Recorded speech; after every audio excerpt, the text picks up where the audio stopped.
नमस्कार। इन दिनों दो विशेष घटना चक्र चल रहे हैं। एक ओलंपिक जिसमें पूरी दुनिया के देश शामिल हैं और अपने खेल के द्वारा श्रेष्ठता सिद्ध करने में लगे हैं।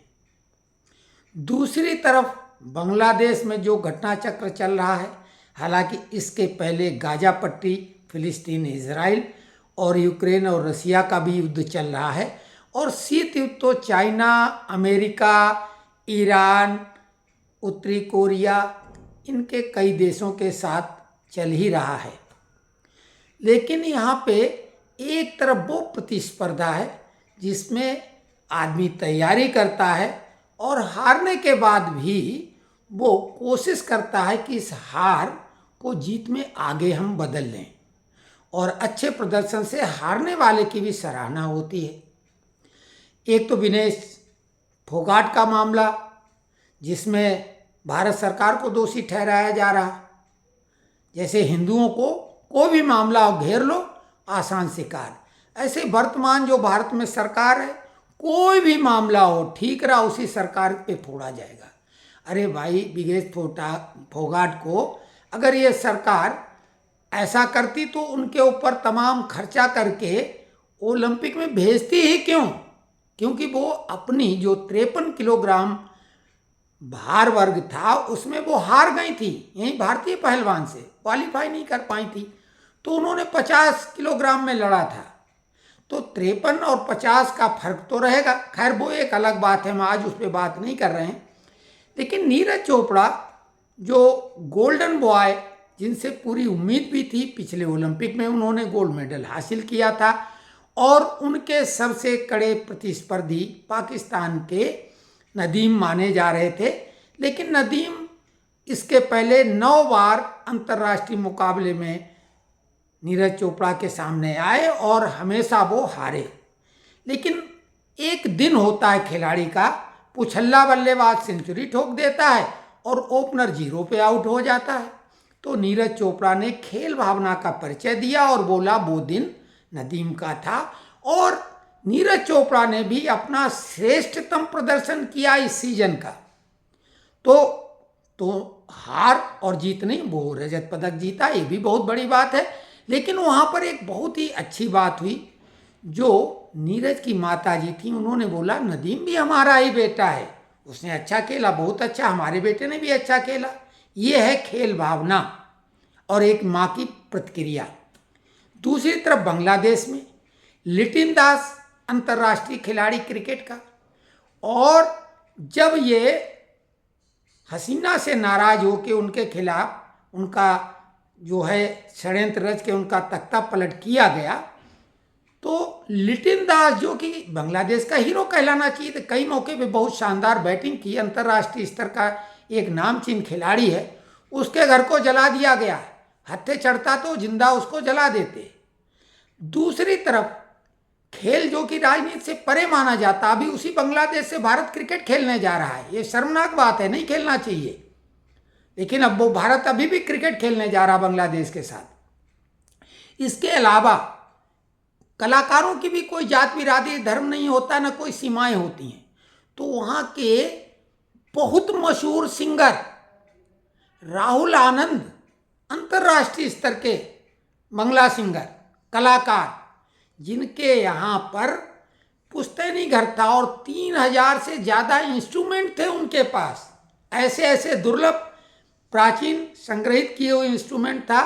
दंगाइयों ने उनके उस पैतृक घर को जला दिया, इंस्ट्रूमेंट तोड़ फोड़ डाले और राहुल आनंद की जान किसी तरीके से बच गई, ये मान लो। तो एक तरफ तो ये मामला है खेल भावना और जो कलाकारों की बात है, लेकिन ये इनकी किताब इस सबको हराम मानती है। लेकिन हमारे यहाँ के तथाकथित हिंदू नामधारी ममता, अखिलेश, लालू यादव, तेजस्वी यादव, राहुल और प्रियंका की तो जाति धर्म का खैर ठिकाना नहीं है, और कोई पूछ ले तो नाराज हो जाते हैं, उसे वो खुद गाली बताते हैं, पूरे देश की जात पूछते हैं।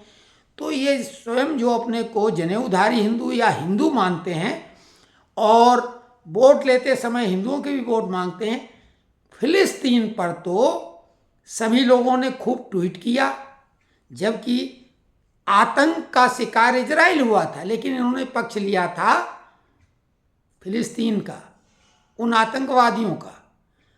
इजराइल के लिए एक भी ट्वीट नहीं किया किसी ने कि गलत हुआ, क्योंकि वो भारत से उनकी दोस्ती है, यानी हिंदू देश की, और वो हिंदुओं के हमदर्द हैं।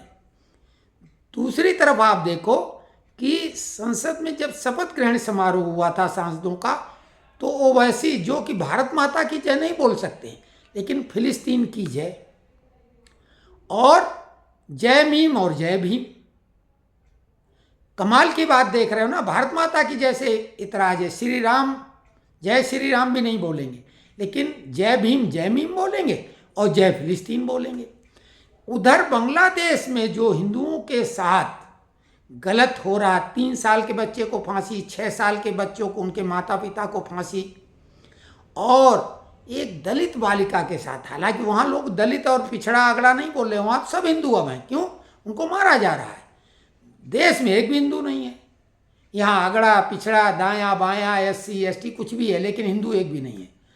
तो वहाँ पर एक दलित महिला के साथ 110 इन मलेच्छों ने बलात्कार किया, जिससे उसकी मौत हो गई, 110 लोगों ने, लेकिन उस पर कोई ट्वीट नहीं। लेकिन मणिपुर में आसमान फट गया था, सुप्रीम कोर्ट ने स्वतः संज्ञान लिया था, यहाँ पे एक ट्वीट भी नहीं कर पा रहे हैं।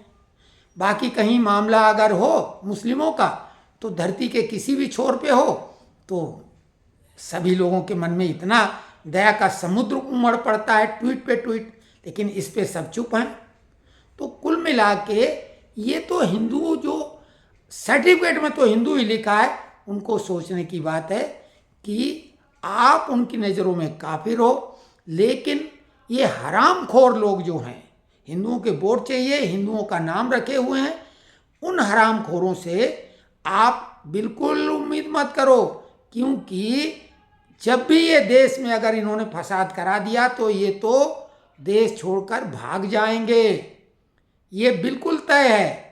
इनको यहाँ अगर इनका घर मकान सब जला भी दिया जाए कोई फर्क नहीं पड़ता है, इनका सारा इंतजाम बाहर, पैसा तमाम जमा है, कोई फर्क नहीं पड़ता है, लेकिन उनके कार्यकर्ता भी नहीं बचने वाले हैं। दूसरी बात, ये अगर मनसा पाले बैठे हैं ये हरामखोर लोग, तो एक बात समझ लो कि यहाँ भले हम जातियों में बटे हैं, हिंदू बांट दिया है, लेकिन इतना कायर बुजदिल भी नहीं है, क्योंकि आपने कई बार आजमाया है तैयारी करके। मुजफ्फरपुर में पहले तो आपने मार डाला, लेकिन बाद में क्या हुआ? बाद में उन्होंने भी बदला लिया। दिल्ली में हमला प्लान्ड वे में आपने किया, परिणाम क्या निकला? तो अगर 1 वर्सेस 1 होगा तब भी, क्योंकि तुम्हारी आबादी 30 करोड़ है, 30 करोड़ में बहुत सारे अच्छे लोग हैं, बुरे लोग कम हैं, लेकिन भाई सड़ा हुआ कुत्ता ज़्यादा असरकारी होता, सड़ा हुआ सुअर, तो वो एक अलग बात है। लेकिन अगर 1 वर्सेस 1 भी मरेगा तब भी हिंदू तो बचे रह जाएंगे। जैसे परमाणु बम की धमकी पाकिस्तान देता था, भारत ने बता दिया था कि ठीक है हमारा नुकसान हो जाएगा, लेकिन तुम्हारा तो नामो निशान फिर मिट जाएगा पृथ्वी से। तो कुल मिला के यहाँ का हिंदू इतना बुजदिल भी नहीं है। तो कुल मिला के, लेकिन आप कोई भी भजन कीर्तन के नाम से, कोई भी माध्यम से एकजुटता बनाइए और संघ की शाखा ज्वाइन करिए। सरकारी कर्मचारियों के लिए भी लागू हो गया है, यहाँ औकात इनकी नहीं है, क्योंकि संघ बहुत बड़ी ढाल है हिंदुओं की, और संघ के खिलाफ विश्व भ्रमण लगातार ये लोग यही इसीलिए करते हैं कि इस ढाल को भेद पाना इतना आसान नहीं। हमारी सेना की आवश्यकता नहीं उतरने की पड़ेगी, अर्धसैनिक बल हमारे देश में पर्याप्त मात्रा में है, हमारी पुलिस भी है, उनमें जिहादी मानसिकता के लोग हैं कुछ, लेकिन हमारे यहाँ आप संघ ज्वाइन करिए, अपने बच्चों को कराइए, आप किसी उम्र के हों, सीनियर सिटीजन है तो भी कोई दिक्कत नहीं, जाइए, देश प्रेम की भावना जागृत होगी। वहाँ कोई आपकी धर्म जाति नहीं पूछता है, वहाँ जाइए, लोग सोचते अगर कोई मुस्लिम जाए उसको भी वो नहीं भगाएंगे, लेकिन वहाँ बंधन करना होगा ध्वज का, कोई व्यक्ति की महिमा नहीं है, वहाँ भारत माता की जय करनी पड़ेगी। वहाँ वंदे मातरम करना पड़ेगा। और आपको आत्मरक्षा का वो तरीका देंगे, आप बिल्कुल निश्चिंत हो जाएं। अकारण वो चींटी को भी नहीं मार सकते, लेकिन आत्मरक्षा के लिए वो अपना बचाव करना जानते हैं।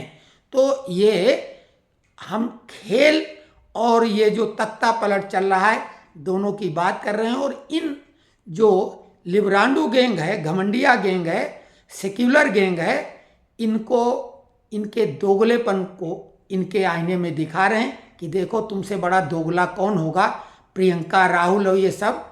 क्योंकि बांग्लादेश पर इनकी उंगलियां मोबाइल पे नहीं चल पा रही, जवान तो छोड़ो। तो आप इनको वोट दे रहे हैं हिंदू नामधारी लोग, तो एक बात समझ लो, जब वो ताकत जहाँ पे होगी और अगर फसाद होगा तो आपकी वो जाति आपका आधार कार्ड नहीं देखेंगे, इतना ध्यान रखो। और जिन नेताओं के भरोसे आप हो, थोड़ा सा आप लालच है या फ्री का लालच, जो भी लालच है, ये नेता तुम्हें नहीं बचाएंगे, ये तो भाग जाएंगे। ये बहादुर भी नहीं, किसी भी दंगे फसाद का नेतृत्व तो कोई बड़ा नेता नहीं करता है। नेता बिलों में छुप जाते हैं उस समय या भाग जाते हैं। 71 के बार के समय सोनिया गांधी राजीव गांधी को लेके इटालियन दूतावास में पहुंच गई थी, इतनी डरी हुई थी, वो बाद में इटली चली गई थी, नागरिकता तो यहाँ की ली ही नहीं थी। तो कुल मिला के ऐसे लोगों के बहकावे में आके जो खुलेआम डंके की चोट पे देश विरोधी काम कर रहे हैं, उनके बहकावे में मत आओ और अपने सरनेम के बजाय हिंदू शब्द लगाओ और गर्व से कहो हम हिंदू हैं। अगर आप एकजुटता दिखा दोगे तो ये गीदड़ भभकी वाले अपने आप डर जाएंगे। सिर्फ आपकी एकता देख के, आपको कोई हिंसा नहीं करने की बात कह रहा है, लेकिन आप आत्मरक्षा करने की स्थिति में आओ। हम पिछले 2-3 दिनों से बांग्लादेश के हिंदुओं को लेके वीडियो बना रहे हैं और अब धीरे धीरे एक बात आ गई है, उन्हें भी समझ में आया कि मरना ही है, तो उनमें भी एकजुटता का भाव पैदा हुआ है और बांग्लादेश के हिंदू एकजुट होके अब इन आतताइयों का, आतंकवादियों का सामना करने के लिए तैयार हो गए हैं। और उनकी इस एकजुटता की वजह से वो खौफजदा होने लगे हैं, क्योंकि भारत का सपोर्ट, अगर वहाँ गृह कलेश अगर मुकाबला हो के लोग मरेंगे तो फिर भारत की सेना भी इंटर कर जाएगी, इसमें कोई शक नहीं। तो आप इस वीडियो के बारे में कमेंट्स लिख के अपने विचार व्यक्त करें। धन्यवाद।